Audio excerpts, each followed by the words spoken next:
Olá, amigos. Estou aqui para falar um pouquinho com vocês sobre essa situação da prorrogação ou não da abertura do comércio no estado de Santa Catarina e aqui em Curitibanos. Me preocupa muito a posição do governador com relação ao comércio em geral. Nós somos a única atividade que realmente está, nesse momento, carregando o piano. Uma atividade que é formada esmagadoramente por micro e pequenos empresários, com reduzido fluxo de caixa e que está vendo o trabalho de uma vida sair das suas mãos, esvaziar-se pelo vão dos dedos. Eu acredito que o governo do estado deveria repensar isso, pelo menos a maneira com que ele está fazendo, mesmo tendo foco no seu objetivo, que é o distanciamento social. A gente mora numa cidade pequena e sabe que a atividade comercial é necessária, mas que existem outras atividades que geram um fluxo muito maior e causam muito mais dano e periculosidade em relação ao convívio social do que o comércio em geral, em especial o comércio de rua e em especial em cidades médias e pequenas. Nós temos a certeza de que se houvesse um redesenho nesse processo, a manutenção, por exemplo, da proibição do transporte público e o fechamento dos bancos e lotéricas, nós reduziríamos muito mais a circulação de pessoas do que o fechamento do comércio. E a atividade financeira, nós ficamos 14 dias parados, ela se comprovou que ela acontece mesmo com os bancos fechados, ao menos a atividade financeira básica. Hoje, através de aplicativos, dos cartões, os cartões de benefício do INSS, por exemplo, são cartões de débito que podem ser utilizados pela população para compra de qualquer bem ou serviço. Os aplicativos, durante o período em que os bancos ficaram fechados, a atividade financeira não parou em nada. Então deveríamos pensar sim em atividades que pudessem ser liberadas e o impacto fosse menor, principalmente sobre a questão do emprego.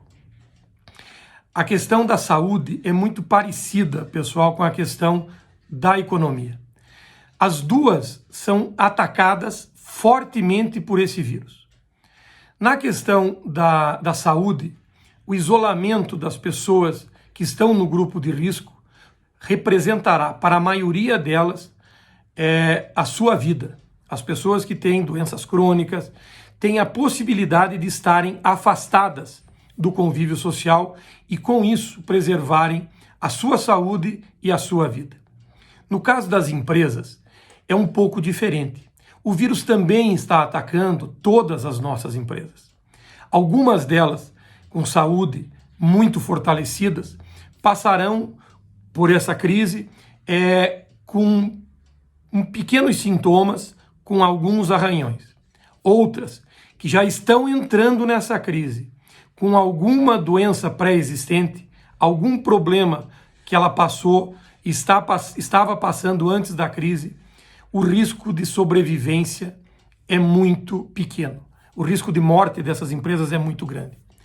E teremos um volume esmagador de empresas que estavam com a saúde normal, fazendo suas transações, recebendo, produzindo, intermediando, cobrando, pagando seus colaboradores, e que agora vão estar num dilema que a saúde de outros países enfrentou, que é saber quem eles vão pagar e quem eles não vão pagar.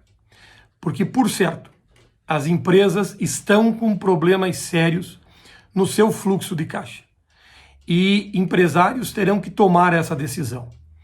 Nós vamos ter que ter muita serenidade e estudo.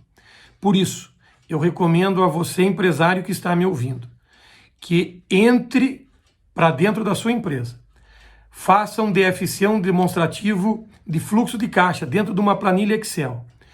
Veja os cenários que estão pela frente, analisando seus custos fixos, seus custos variáveis, analisando a queda nas suas vendas e analisando uma escalada, possível escalada na sua inadimplência. E dentro desse demonstrativo e dentro de uma técnica, estabeleça quem você pode renegociar, com quem você não pode renegociar, isso usando também parâmetros éticos, para ver aqueles que têm mais possibilidade de suportar uma renegociação e aqueles fornecedores que, se você não pagá-los, por certo ele vai fechar também.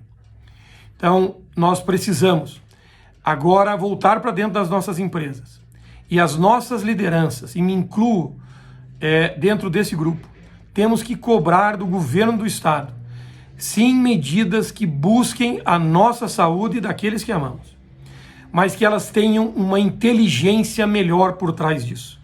Eu tenho certeza que um vendedor de uma pequena loja tem um risco de transmissão pela distância que fica do seu cliente menor, e não tenho nada aqui contra a atividade de um odontólogo, de uma manicure, que encosta e trata seus pacientes, seus clientes, com uma proximidade muito maior. Eu realmente não compreendi os critérios que foram utilizados.